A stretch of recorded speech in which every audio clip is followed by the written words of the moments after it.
Have you ever looked at your child and thought, wait, why does that sound like her? You know, the woman who micromanaged your life, critiqued your every move and called it love. And now somehow those same patterns are showing up in your own child. It's disorientating, it's painful, and it can leave you wondering if you've somehow become the very thing you were trying to break free from, or you have reared a child who has become what you desperately did not want to recreate. Today we're diving into how the behaviours of the matriarch wannabe, yes, that controlling, guilt-weaving figure at the top of the family tree, how that can echo down the generations and land right in the lap of her grandchild.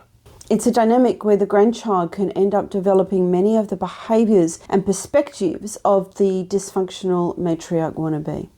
In my previous video, I looked at the situation of the salty and sandwiched. That's the person who was raised by a matriarch wannabe that now feels sandwiched between their matriarch wannabe parent or their haunting reverberations after they've passed and the dysfunctional ripple effects in their own life, including the dysfunctional ripples to their own children, often showing up as mini matriarch wannabes. Today's video is the next step on. We're looking at the children of the salty and sandwiched. This isn't about blame, it's about clarity. Because until we see the patterns, we can't choose a new one. I'm talking about multi-generational dysfunction. Whether you recognize yourself as one of the salty and sandwiched, or whether you see that you may have inherited some of the dysfunction further down the generational line. This video is about you seeing the patterns that apply to you, and in so doing, giving you the opportunity to choose something different. Everything I share here and in all of my videos falls under the banner of internal relational capital, the emotional, psychological, and relational currency you build within yourself and bring into every connection you touch. Whether we're unpacking the deep conditioning of the false village, healing the emotional imprints of the mother wound, or stepping into the transformative practices of alchemical leadership, it all comes back to one thing: the strength of your internal relational world. This isn't surface level self-help or quick fix empowerment.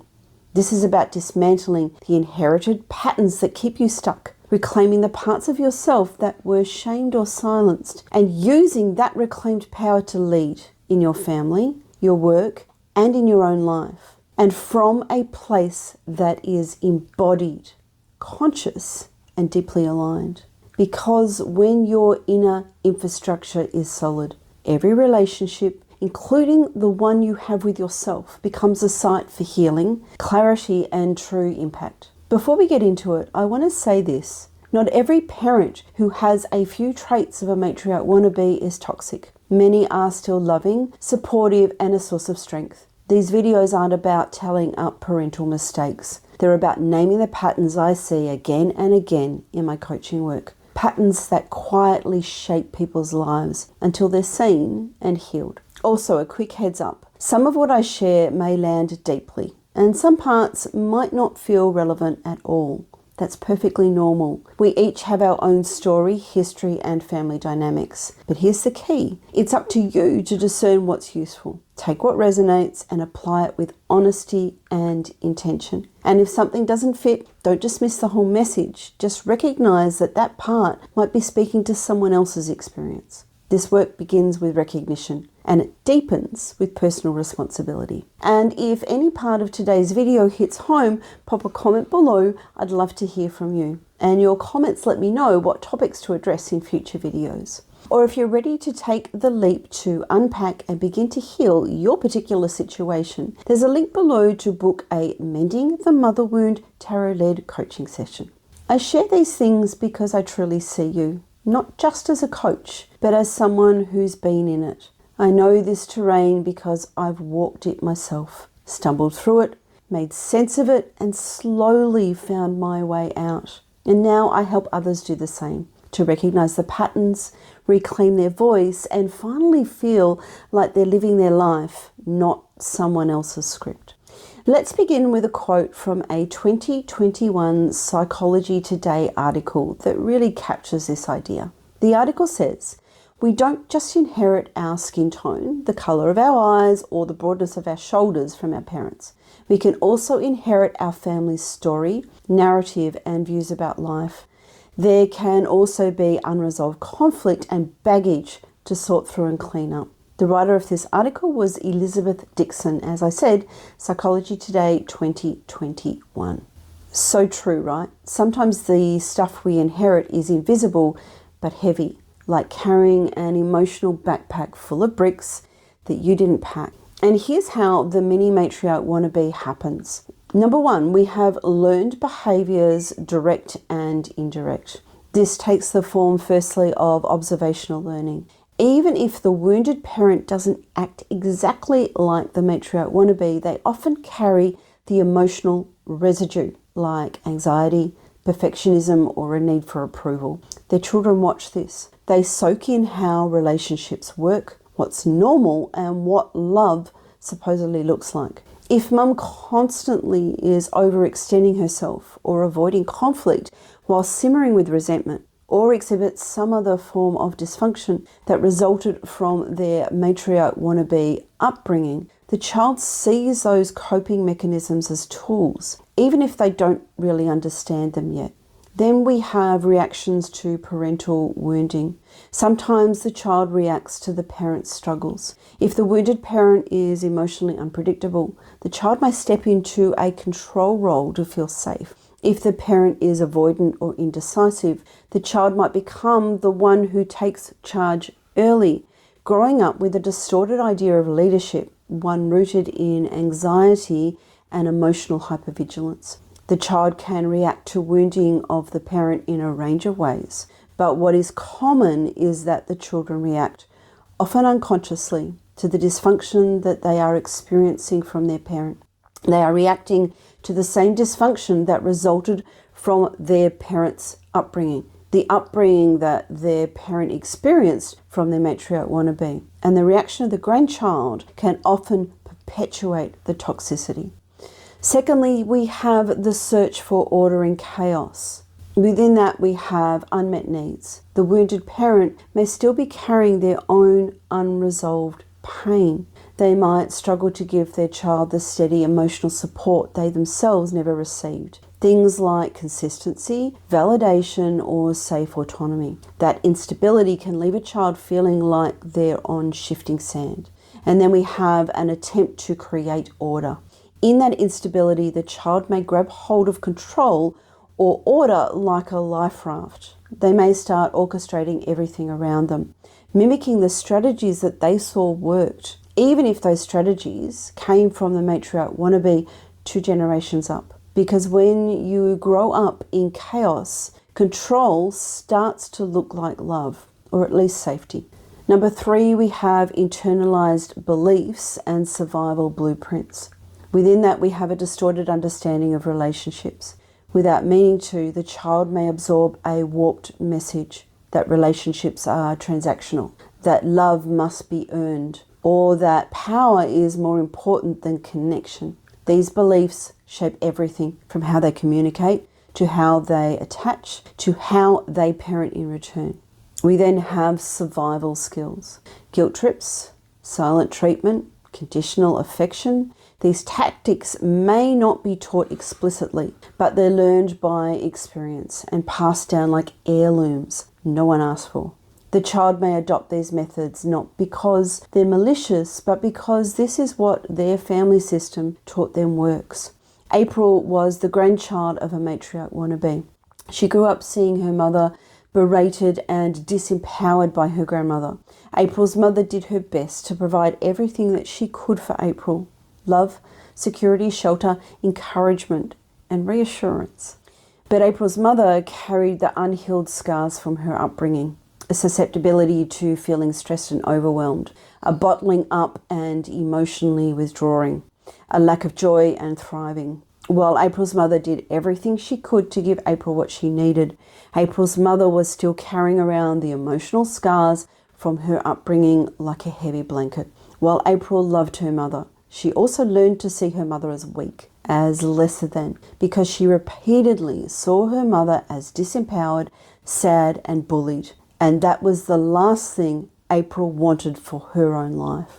A disregard for her mother crept into her behaviour. She began to interact with her mother with disrespect and contempt as the norm. Inadvertently, April's mother was dealing with a matriarch wannabe mother and a mini matriarch wannabe daughter. Number 4, contempt for weakness.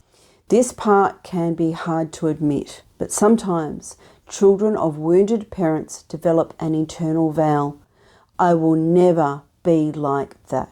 They associate softness, indecision, or boundarylessness with weakness and overcorrect into rigidity, dominance, or emotional suppression. Ironically, they become a mirror of the very dysfunction that created the wounds. Christopher's mother did everything she could to provide for Christopher. She provided for him all of his material needs and directed towards him all of the love and nurturing that was so lacking in her own upbringing. In the professional world, Christopher's mother had obtained a good degree of success. She had a professional career which carried responsibility and esteem, but in her personal life, the scars from her upbringing by her matriarch wannabe meant that she allowed less than respectful people into her personal life. She was at times too permissive with Christopher because she never really learnt what healthy boundaries looked like. Christopher grew up perceiving his mum as weak. Over time, Christopher failed to see the enormous strength and love that it took his mother to raise him and to give him all that she could. Instead, he saw her as somehow lesser than. He treated her with disregard and as a very low priority in his adult life. This perception bled into how he operated in the world. He did whatever he could to not be perceived by others as weak. And in many ways, that greatly restricted his ability to learn new things and to venture into new experiences. Number 5, we have parentification and role reversal.